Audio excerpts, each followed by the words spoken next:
Okay guys, I don't know if y'all are ready for this message. I don't even know if I'm ready to say it or like phrase it correctly, but I'll give it a shot. So I was thinking about something the other day and it's kind of deep, so stick with me. Especially like, honestly, everyone in some way has gone through like some kind of emotional difficulty, like on the spectrum of, trauma. I personally have, I don't know about you, but I was thinking how like people who believe they are loved move very differently from people who don't believe they are loved. And I know because I've been both people. And like how they say sometimes feminine energy and masculine energy is like an interplay, and you can embody either one of those energies at any given time, like it's not set. You can also be battling and kind of like going back and forth between negative thought patterns and beliefs, such as I'm not loved. Like that is a negative belief that I sometimes have to deal with, like just on my own personal inner work journey. And it really like struck me how differently I not only look at the world when I'm in that mind state, but also like just in general, like how different I act. And like even through watching movies, it doesn't even have to be a real life example, just seeing how people act when they believe this is the truth versus people who know that they're loved and are confident that that's their truth, how they act, it's like very different.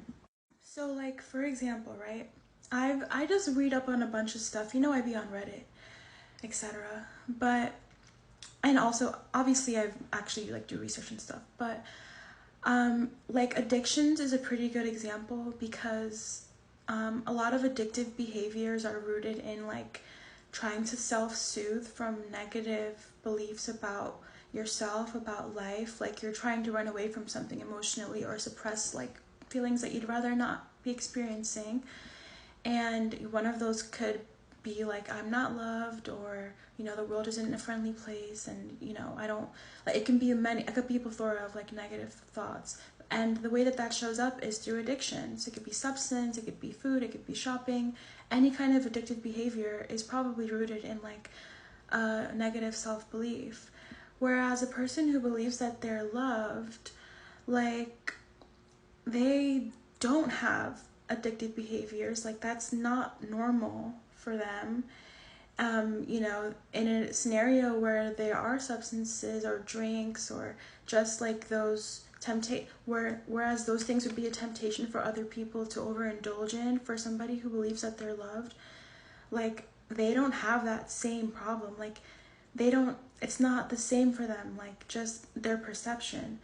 And I saw it in like a number of ways, but it just really like stuck with me because it just goes to show how much of a difference like your mindset makes on your life. And like as somebody who's kind of like working through their personal issues and has been for the past couple of years, and I've done a lot of work on myself and I'm proud of myself for how far I've come, but it continues. Especially like you would think that the better that you're doing in life, like the less that you have to work through.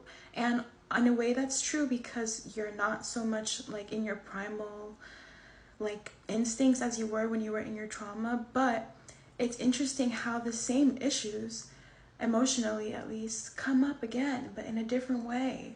So I'm continuing to work through these things. And your core beliefs just really shape who you are and how you see the world. And that was like one example of like how I see that in everyday life. And if you're somebody who like believes this, like it's not true, it's a lie, it's fear, it's a lie that fear is telling you. And I'm speaking to myself too, and I wasn't even aware that I really believed that until it's like you have to put the clues together about like, why am I acting this way, like what does this say about me, and then you work backwards from there. So it's all really interesting, and with the help of therapy and inner work and life coaching, I'm coming to these realizations and doing like the work that I have to do to overcome, you know, negative thought patterns and stuff. But food for thought, you know.